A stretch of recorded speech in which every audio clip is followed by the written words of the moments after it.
बिहार सरकार के मंत्रियों और वहां के प्रशासन ने, पुलिस ने मानो ठेका सा ले लिया है भारत देश के जवानों का अपमान करने का, शहीदों का अपमान करने का, भारतीय सेना के शूरवीरों का अपमान करने का। अभी 2 दिन पहले ही एक खबर आई थी बिहार से कि किस तरीके से मोतिहारी के रक्सौल में एक जवान को, जो कि छुट्टी पर घर आया था और अपनी 1 महीने पहले शादी हुई पत्नी को परीक्षा दिलाने गया था एग्जाम सेंटर, वहां पर किस तरीके से उसे पुलिस ने पकड़ के पीटा।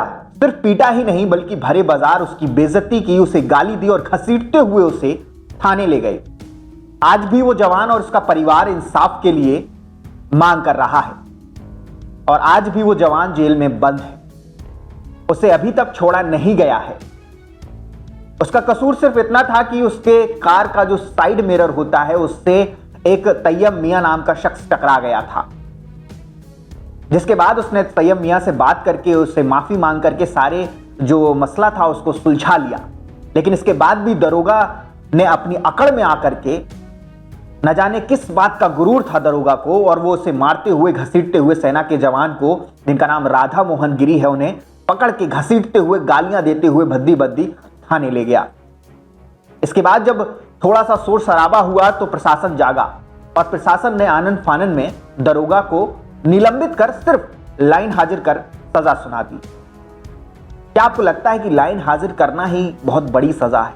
और सबसे बड़ी बात, तो सबसे ज्यादा शर्म की बात यह है कि उसी बिहार के वैशाली में एक और बहुत ही घिनौना कहें, बहुत ही शर्मनाक कहें, इसको जो भी शब्द दे दीजिए वो कम पड़ेगा।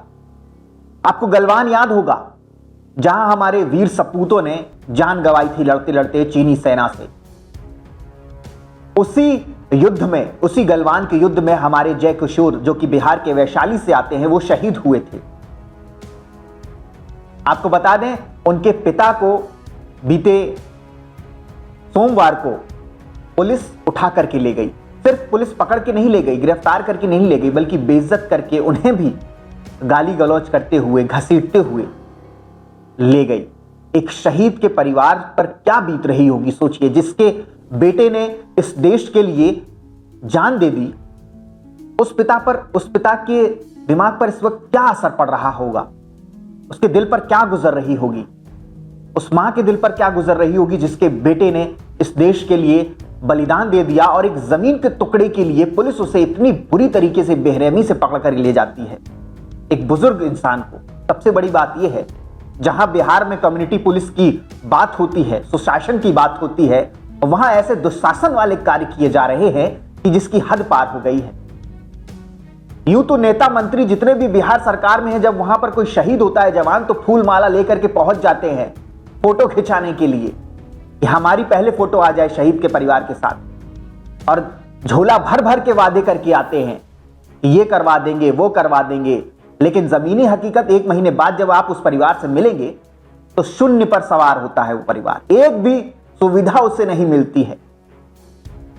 जो सेना कर दे अपनी तरफ से मदद, वो तो जरूर मिल जाती है, या फिर जो नियम है वो तो जरूर मिल जाते हैं नियम के अनुसार। लेकिन जो ये मंत्री संतरी और ये जो बड़े बड़े अपने आप को आगे अपने आप के नेता लगाते हैं, ये बिल्कुल भी इनको तो शर्म ही नहीं आती। सबसे बड़ी बात तो ये इतने बड़े बेशर्म हैं, इनको शर्म ही नहीं आती है, कुछ भी बकाते हैं वहां पर, और उसके बाद चाहे वो पूरा हो ना हो, इनसे कोई फर्क नहीं पड़ता।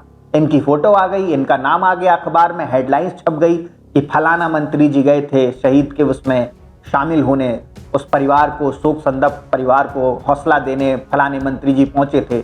उसके बाद परिवार जाए भाड़ में। ये तो हाल है बिहार के मंत्रियों का। और उससे भी ज्यादा शर्म की बात है कि आज वही सारे मंत्री, वही सारे नेता, वही मुख्यमंत्री सब चुप हैं।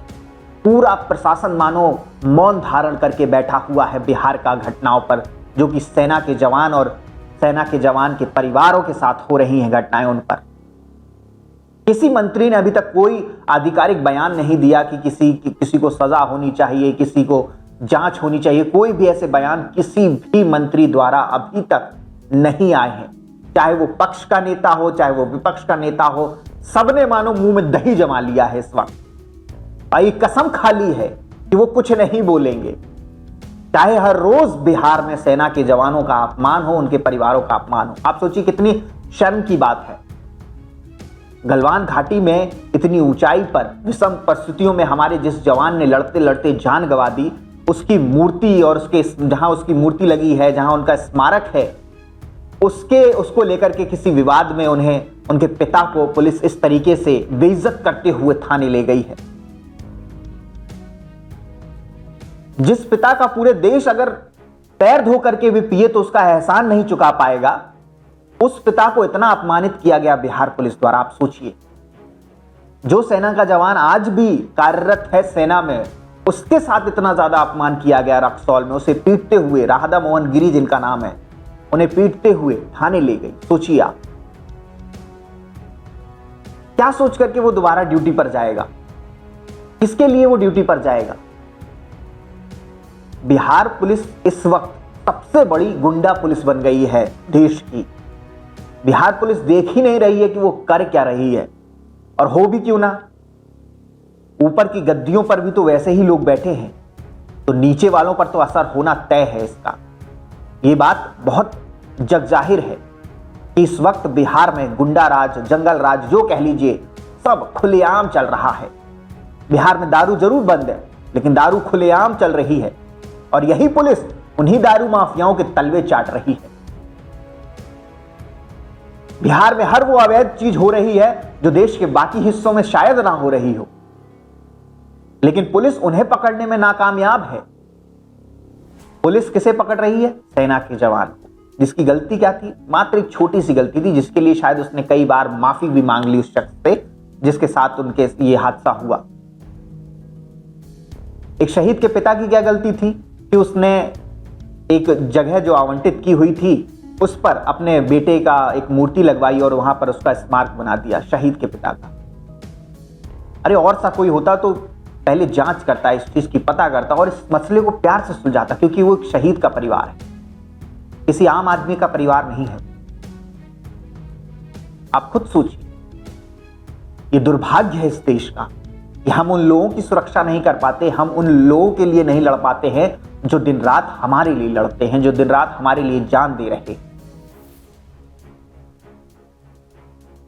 अब आप सोचिए कि आपको क्या करना है।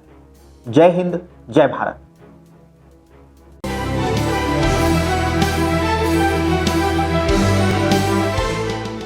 अगर आप ये वीडियो YouTube पर देख रहे हैं तो हमारे चैनल को सब्सक्राइब कर बेल आइकन दबाना ना भूलें। अगर आप हमारी वीडियो को Facebook पर देख रहे हैं तो हमारे पेज को फॉलो और लाइक करना ना भूलें।